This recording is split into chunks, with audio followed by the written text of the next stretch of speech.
These are stories of hope and courage from the hospitals and University of Loma Linda.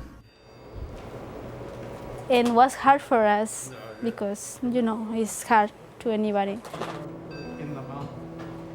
Because we don't know if he can survive. He is right on the edge.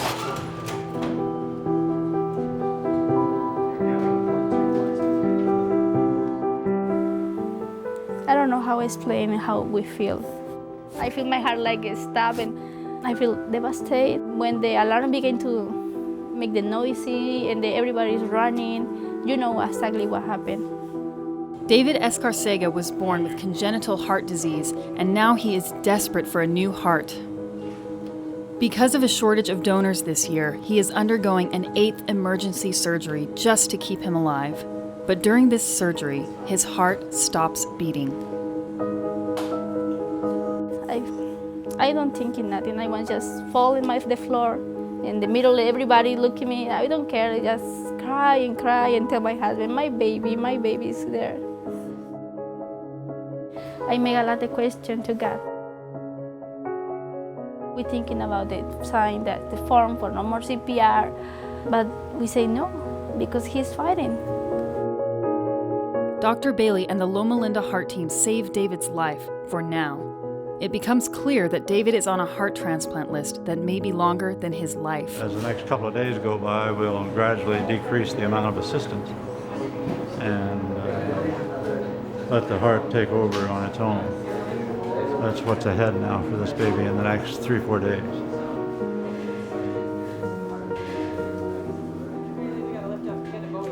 They don't know exactly why. They have only a few donors. And we feel more stressed when they say, oh, we don't want to scare you, but we need to tell you the truth. The Dr. Bailey say they don't have a lot of options because he became with arrhythmias. They say it's the beginning of the end. The operation is a temporary solution to a permanent problem. Unless David receives a new heart soon, he will die.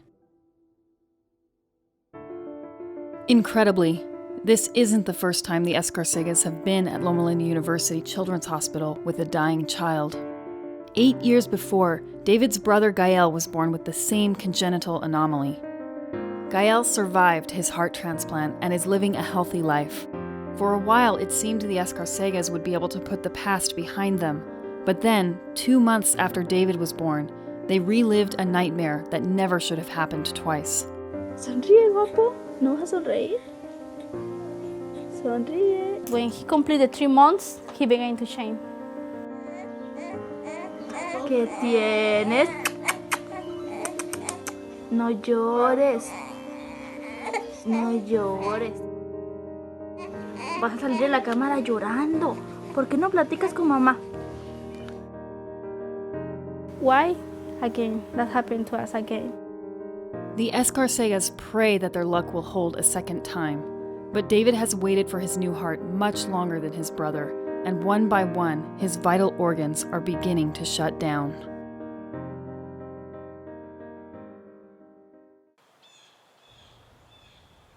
Today, a pediatric heart transplant is still a high-risk procedure, but it wasn't long ago that congenital heart disease was a death sentence. Certainly up until the early 1980s, none of these babies survived. None of them. It was only 28 years ago when an infant was thrust into the spotlight after she was transplanted with the heart of a baboon. It's a fascinating story, a story that is being told around the world tonight. The child, known only as Baby Fae, who is surviving with the transplanted heart of a baboon. Baby Fae now has been living with the transplanted heart of a baboon for a full week, and every day of life for her is medical history. I wanted to be able to transplant the babies. I wanted them to live. And I think that was an open, honest effort. 2 weeks before she was born, her dad and I split up, and the night before she was born, I started bleeding. And so I went into the hospital, and she was delivered I believe it was around 3 hours later. and she was premature. I'm not sure how many hours later it was before they took her down to Loma Linda. There was an ambulance that took her.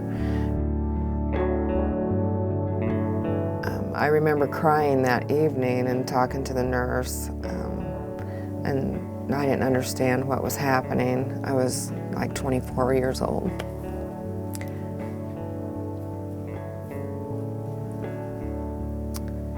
I never ever dreamed that I would be told that there was nothing that they could do to help her and that she was going to die. I remember being really upset, and I said, "You mean you can put a man on the moon, but there's nothing you can do to help her?" And he said no. And my options that were given to me were, you can leave her here and let her die, you can take her to Barstow Hospital and let her die, or you can take her home and let her die. He went into heart failure, so he's been waiting for a heart since March. He's been waiting a long time. Because of his heart failure, David's vital organs have begun to shut down. So far, he has had 8 surgeries just to keep him alive. It's like lightning hitting twice. The brother has a heart transplant. He was transplanted quite a few years ago. And unfortunately, they had all the dreams and hopes, and they got pregnant again. And I can't remember if it was around 2 to 3 months of age, he started not looking well. Armando de Maya, the transplant coordinator, is scanning the donor bank every day looking for a heart. So far, no luck. We haven't done that many transplants lately. At least from what I remember, a lot of them used to be motor vehicle accidents. And I think it's a testament to the fact of our safety rules and laws. I mean, I think that's a great thing, but not so great for those who are waiting. The only way David will live is if another child dies. His family's only choice is to wait, but summer is on its way. During these summer months is when we get to see a lot more of the drownings. Drowning is the leading cause of death for children under the age of 5, and also the greatest source of hearts for pediatric transplant patients. About 10 years ago, when I was in training at the Hospital for Sick Children in Toronto, Ontario, Canada, I became deeply impressed with the fact that we'd seen a number of babies with incurable heart disease, incorrectable heart disease, babies in whom you could only experiment surgically with. And it impressed me that what those babies needed really was heart replacement. There was no list for her. By the time anything had generated out of that, she'd have been history.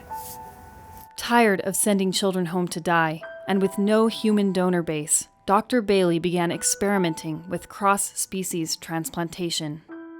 And we used little newborn baby goats as models for the transplant. We were able to exchange hearts in those baby goats and then actually grow them up to be adults and to have their own babies. That gave us a lot of encouragement that transplantation might have a place in newborns. We had a litany really of babies that came and were diagnosed and died. And for whatever reasons, along came this baby, Baby Fae. We bundled Stephanie up and took her down to Loma Linda to meet with Dr. Bailey. And so we went over everything and tried to be pretty objective about it. That it was highly experimental, and we weren't sure where it was headed.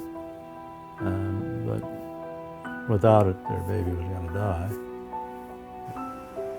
At that time, I gave Dr. Bailey the okay to begin tests to see if she was going to be compatible with any of the baboons. You know, I knew that there was a chance that she wouldn't come out alive, and I knew that there was a chance that she would. The donor actually came from Texas. It is a 17-month-old. I think this drowning actually didn't come from a pool per se, but it came from the bathtub. Hello? Hi, Armando. So what's the news? Excellent. So we got a heart for Escarcega? You can't control if they get up and slip and hit themselves, even if they're older, say they're 2 or 4 years old. If that happens, they can still drown, even if it's an inch of water. We just confirmed the availability of a donor heart for a baby. We got a very good heart for him from Texas. I think he had been without oxygen for a certain period of time that unfortunately led to brain death. Mrs. Escarcega, good morning. How are you doing? It's Dr. Hassania from Heart Surgery, and I have very good news for you. We've got a heart for David Escarcega today. Okay? Yeah. This news has the potential to save David's life, but the availability of a heart is only the tip of the iceberg. When it comes to heart transplant, survival is not guaranteed. I haven't checked the last year's mortality. It's very high. Within the first year, it's about a little bit over 80% survival. Dr. Hassania and the Loma Linda heart team immediately fly to Texas to harvest the donor's heart. At the same time in California, David's family prepares for the transplant, but the donor's family could still back out at any moment. I've seen cases where the family has pulled out at the last minute when we've already accepted for, to get that organ. So still, it's the family's choice, and we always want to be respectful about that. Only 12 hours ago, David's parents heard of an available heart, and now it's time for them to say goodbye, perhaps for the last time. Gracias, Señor, te doy por todo el tiempo que hemos estado aquí, Señor. Gracias, Señor. Te pedimos, Padre Celestial, que como has estado durante todo este tiempo con nosotros, Señor, estés con David y con nosotros en este momento, Señor. Sé tú el que esté a un lado de los doctores, Señor. Bendícelos, Señor. Sé tú el que abra su entendimiento y que les digas cómo, Señor. Te pido por David, así como les he dado la fortaleza todos estos días, Señor. Te pido que sigas con él, Padre. Señor, bendito toda su vida. Gracias por estar con nosotros. Te pedimos, Señor, que tu presencia nos acompañe. En el nombre de Cristo Jesús. Amén. Thank you. You're very welcome. Are you ready, baby? OR's calling for him. Oh. They're ready for him. Oh, really? Do I need to talk to them? Ya están listos, lo van a llevar ahorita.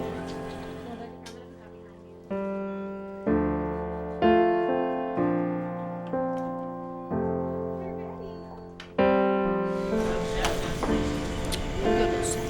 Te veo pronto, ¿ok? Bien fuerte, mi amor, ¿ok? The heart should be here pretty soon. Okay. Okay. But we're gonna get everything ready, so as soon as the heart gets here, we'll be all set to go. Okay.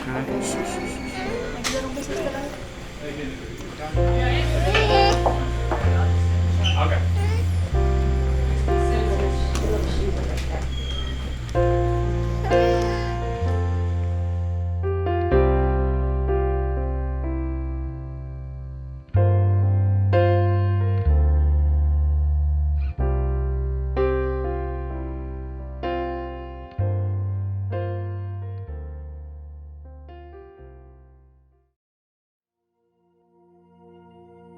With only a few more hours to live, in a last-ditch effort to save Baby Fae's life, Dr. Bailey transplants the heart of a baboon into the chest of a 2-week-old girl. And so we chose the most compatible baby baboon for her. And we did the transplant as if we were doing any other open heart surgery in a baby.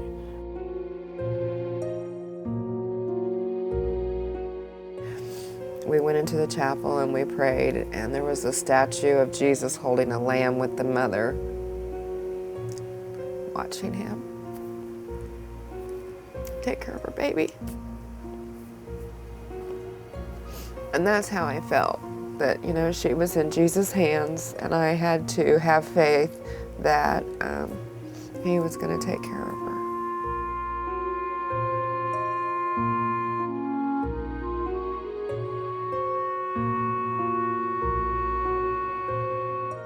It was a really, really, really long day because it just seemed like they were never going to get finished.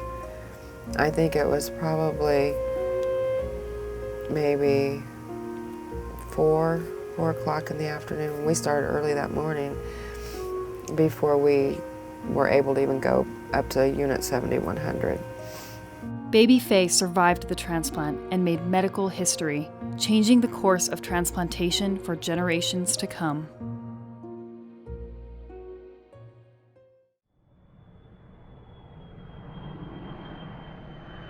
As David goes into surgery, Dr. Hassania and the Loma Linda Heart team land at the San Bernardino airport. They have been up all night retrieving David's new heart. Preserving the heart makes timing essential. The team's arrival from Texas has been perfectly coordinated with the operating room in Loma Linda.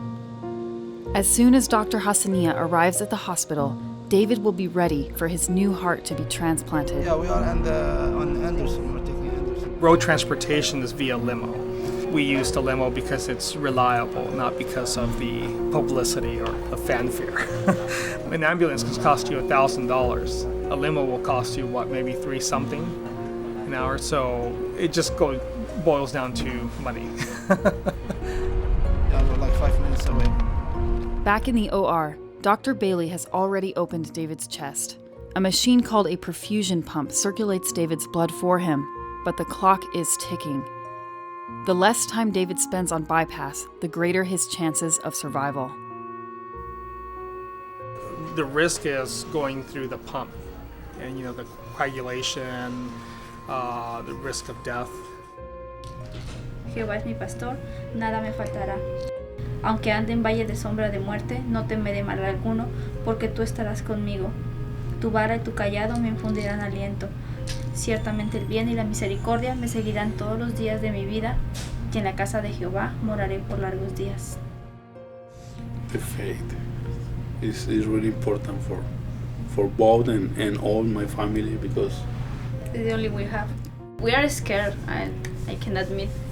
I'm scared, but today is a new start, a new life for him. I don't know if you remember, but it's the bravery toy. He can sleep without. all the time it's here. Yes, all the time is there.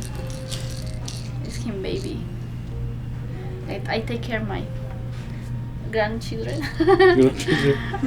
My grandchild. Yes, take it there. The smell, my baby smell. My baby smell, but that's it we try to do here. Each time we operate on a heart and it's stopped, it's just laying there being operated on. But particularly so with transplantation. Maybe a donor that we've recovered way back east somewhere. There's been many hours go by while it's done nothing. And then to see that heart take its first sort of gangbusters contraction that's truly the miracle of heart transplantation. That's where the miracle finally occurs, right there. And the reason I say a miracle is because we have no control. The blood pressure is a little bit on the high side, but because this is a bigger heart than normal for this baby, so we're gonna give him some blood pressure lowering medication until the heart adjusts to the new body.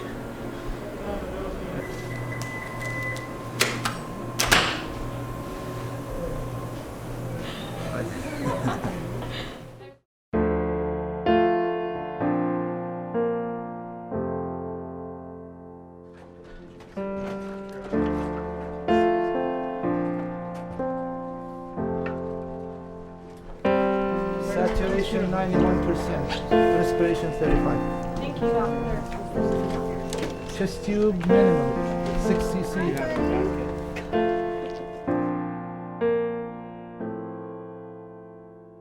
Lisa, 3 to 2 brisk. Yes, CFC. And how much is that on the nurse? Let's go talk to the parents. Do you want us? Oh, Mom is here. The first 48 hours is the critical time, of course. He's not bleeding, that's another good news. Usually when it's a redo operation, they have higher chance of bleeding. We'll just take it day by day. Okay. Yeah, it's a really good heart, and I think that will help all his organs to recover. Okay. Okay, do you have questions?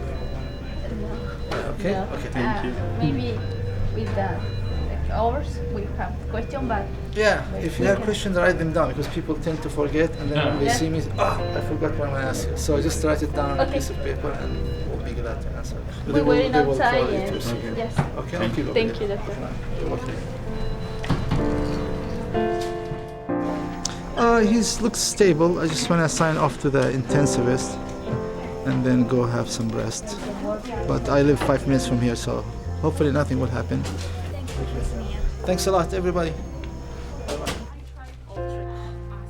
Although David's transplant is a success, now he must recover with a body that has been tested within an inch of its limits. David has waited so long for his new heart that other organs have begun to shut down. There are always complications with pediatric heart surgery, but David cannot afford many. The good news is that we have a beautiful, healthy baby up on the unit in the hospital who's doing everything right as of this hour. We're pleased about that, and in fact, we expected that. Within a day or two, she was awake. She was off the ventilator, and she was beginning to take oral nutrition. And we were all spending hours and hours trying to figure out how to transfer the information that we had from the laboratory to her. When Stephanie would look at you, she would look like right through you. It was a look that I've never seen a baby have before. It was so deep, it was like she was trying to communicate with your spirit.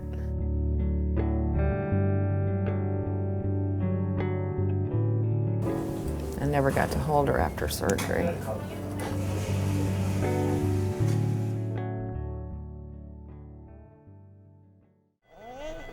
David appears to be doing well and is scheduled to go home in 2 weeks. But after a few days, his body begins to reject his new heart. There may be a sign of subacute rejection based on his echocardiogram. Body recognizes the newly transplanted heart as something that is not his own. So it attacks it as if it's attacking, say, like an infection. So the heart tissues may die as a result of that. It could be a bad thing if it's a full-blown rejection. They'll have to give him immunosuppressants to prevent that because you don't want him to reject the new heart that he just received. So right now they're not absolute positive, but there's just a little bit of abnormality on the echo yesterday or the day before. So they did another one to confirm. Baby Fae is in trouble tonight. Her transplanted baboon heart is being rejected by her body.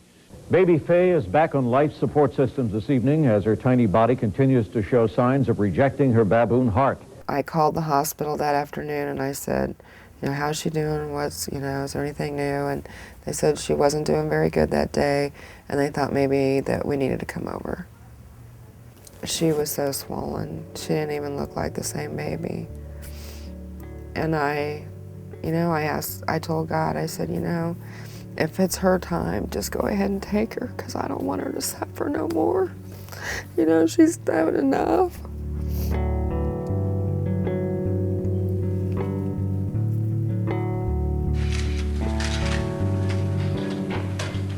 Today we grieve the loss of this precious life, which could have been an absolute loss to her loved ones.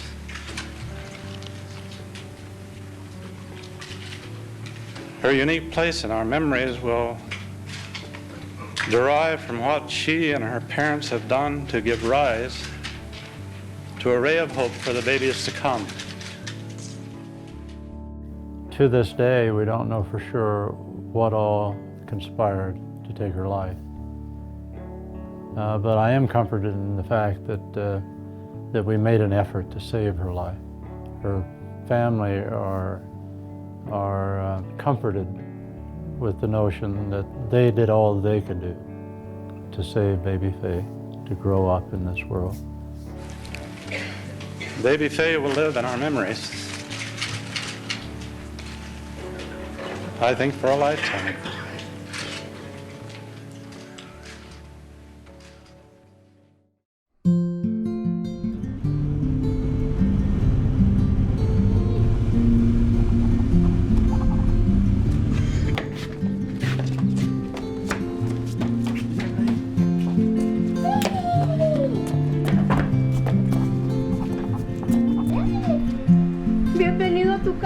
papi.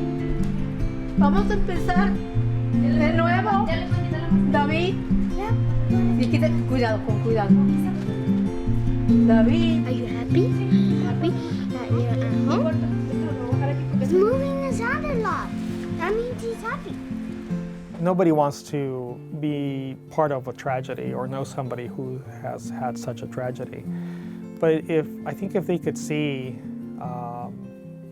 some of these kids that are in our clinic, some that are, dancing as a hobby or playing sports or almost graduating from college, if they could see that, what kind of impact they could have on somebody's life, I think we would all not question organ donation ever.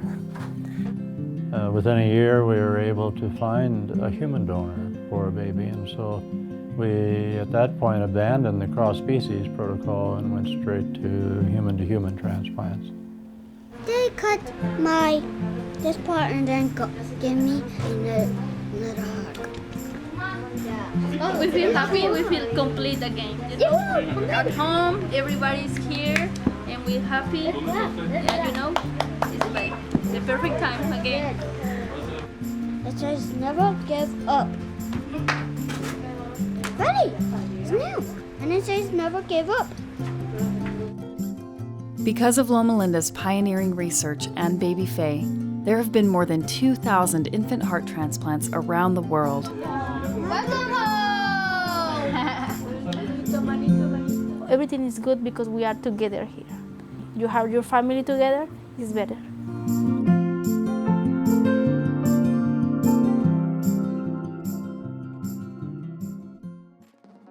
Thank you for joining us. The next episode features young people whose possibilities are not limited to their disabilities.